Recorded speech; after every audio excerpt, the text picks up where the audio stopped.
Hi, I'm Rita Wilkins, also known as the Downsizing Designer. So I didn't make it home in time to get to my office to do my Facebook Live, so I'm doing it from my car. So tonight I'm going to be talking about reasons why many baby boomers fail at decluttering. Now at first, and this is what we advertised, that I had 3 reasons why baby boomers might fail at decluttering. But as I was preparing for this Facebook Live, I know I promised you 3, but as I started just thinking about it more, I came up with actually 10 reasons why we often try over and over again to declutter and get organized, but we get distracted, then we get frustrated, and then we just never finish the job. So tonight we're actually going to have 10 reasons why many baby boomers fail at decluttering. And of course, we say fail, but it just means that we might not have succeeded. And maybe you got partially there and then you got stopped. But it is a new year, and this year, I'm sure you're telling yourself, I'm determined to succeed at decluttering and getting organized so that you can find what you need when you want it. But before you jump in again, wouldn't it be helpful to understand why you failed this past year and why you never finished the decluttering process and what it was that held you back? So there are certainly reasons, and that's what we're going to talk about tonight, so that you can avoid the same mistakes and set yourself up for success, so that you can be confident in succeeding at decluttering and organizing this year. So the top 10 reasons why many baby boomers fail at decluttering is the number one reason is not having a plan. So as the saying goes, if you fail to plan, you plan to fail. So for sure, decluttering is not easy. If anyone told you that, they're not telling you the truth. It can be overwhelming. It can be frustrating. And it's easy to get distracted and frustrated. Because decluttering is a big project, it's important to know where, when, how you are going to get started. So when you break it up into smaller, quick wins, like one drawer at a time, one shelf at a time, one countertop. Those are ways that you can plan. And of course, breaking it up into chunks is just part of the plan. But when you have a big plan overall, you will for sure have much more success. The number 2 reason is, and this is really funny, but we oftentimes confuse decluttering with rearranging and reorganizing and making it look pretty. So for sure, we've all gone to the container store and we've bought all these wonderful plastic bins and all this shelving and baskets and all of that stuff. But when you are decluttering actually means removing the stuff and getting rid of it and letting go of those things so that you no longer want, need, or use. And then you're going to be making space for stuff because you don't have all that anymore. And then the reorganizing and rearranging things is just putting them in those pretty containers. It's not decluttering. And it's only a temporary fix, and that makes you feel good for the moment, but it doesn't last very long because you haven't reduced the stuff. You just keep moving it around. Believe me, we're all guilty of that, and that's why I kind of smile at that one, but it's true. And oftentimes it's just clarity around what is organizing and what is rearranging. So the third reason why many baby boomers fail at decluttering is that they're not consistently allocating time and energy to the process. So it's like any other big project. It takes time. And if you don't put that time aside each day, each week, each month to accomplish that project, likely you're not going to succeed again this year. So what will you do in your plan to put it on the calendar, put it on your schedule, as if it were an important appointment that you wouldn't dare miss. So in many ways, that's really what decluttering, successful decluttering could be. So I don't know how large your project is. I know my downsizing project took really 1 year. But, whatever your project size is, kind of estimate how much time it might take, per area, per room. And then what is the big picture? Put it on your calendar and then be consistent about it. And when you then put in that hard work on a regular basis, believe me, you're going to see results. The number 4 reason why baby boomers oftentimes fail at decluttering is not knowing their why. Now, I've talked about this many times, but if you want to get decluttered and organized this year, think about this. Why does it matter to you? How is it impacting your life? How is it impacting your relationships? So when you spend way too much time and effort looking for your keys, your remote, your glasses, your wallet, your purse, whatever it is, it's really frustrating. And when you get into arguments with your spouse, with your partner, with your kids, when you yell at your kids about the messes in their house, that's hurtful.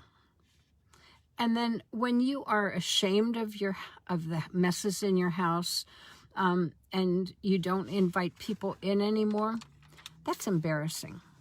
And many of you may have experienced a little bit of that over the holidays because, I've heard people say, oh, I can't have people over in my house because, it's so messy all the time. We can control that for sure. But if that's one of the reasons, that's a why. So what would it be like to be able to be really proud of your house? And, a house isn't having to be perfect all the time, but just generally speaking, you're proud of it because it is organized and it doesn't have all that clutter.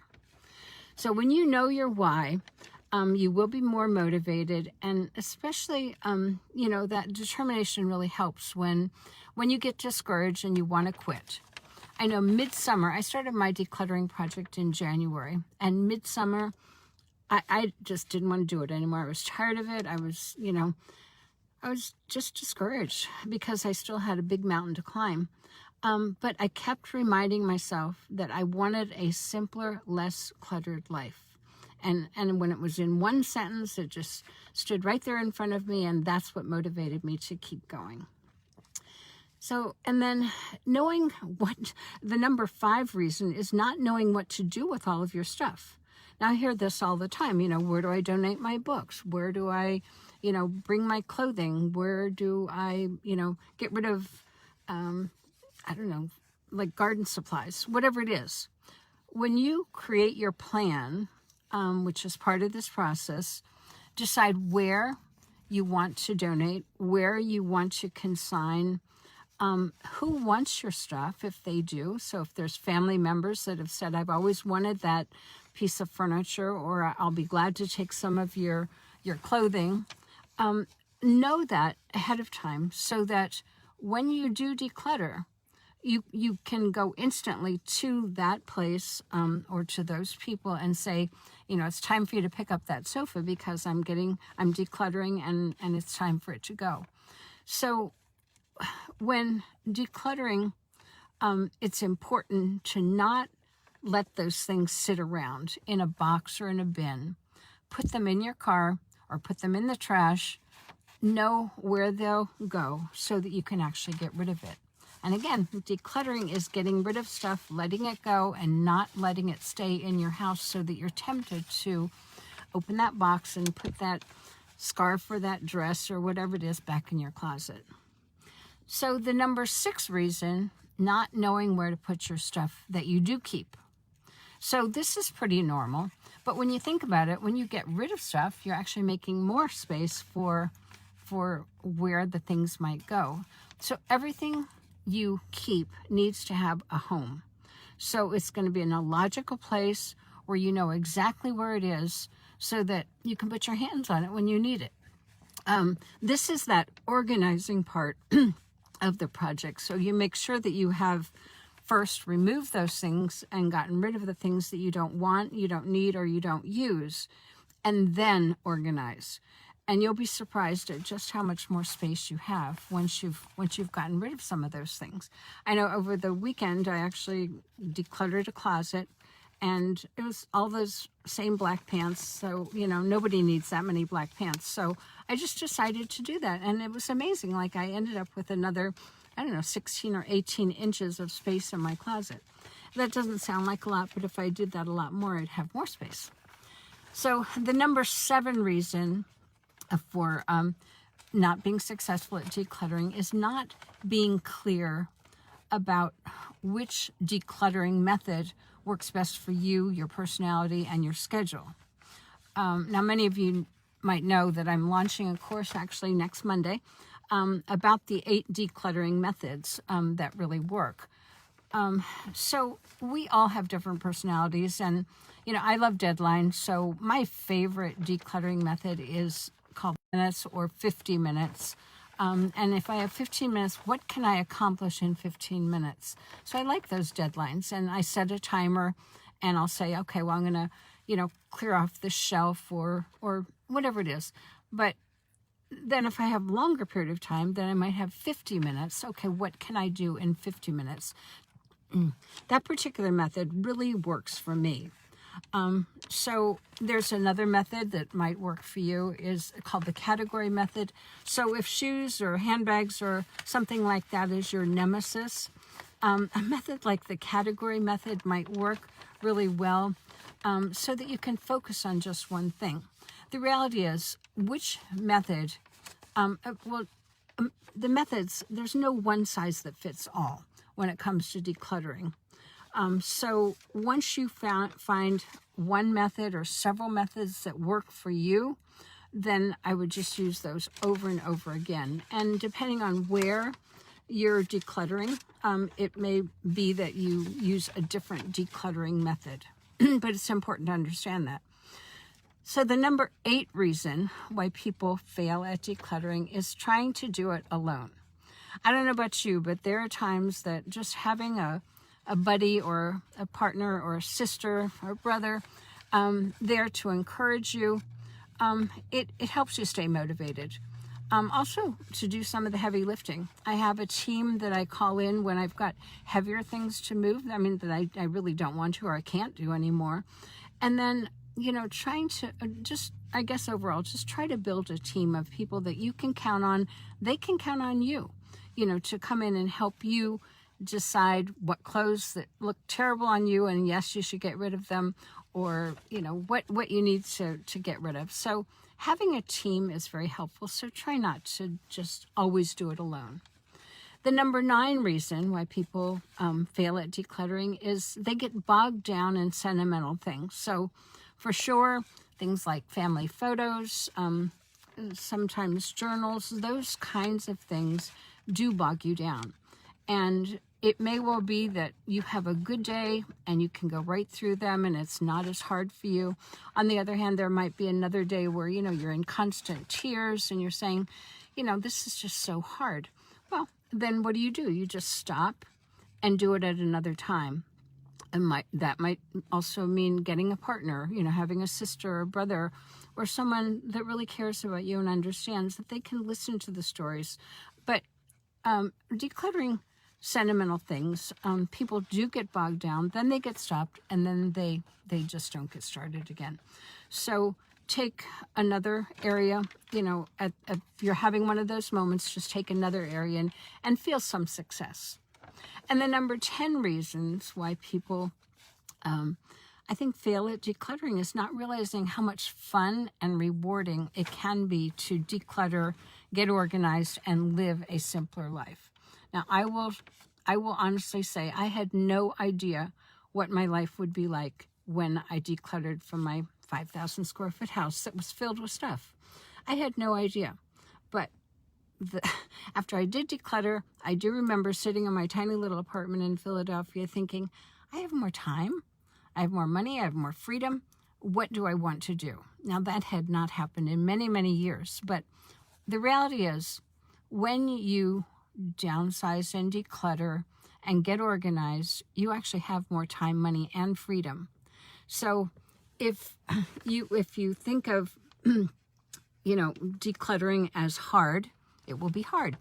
On the other hand, if you take time to acknowledge, your efforts, see before and after pictures, make sure, let's say you clean out your office or you're just even cleaning off your desktop. Take a picture before and then take a picture after and remind yourself of how good it feels to do that.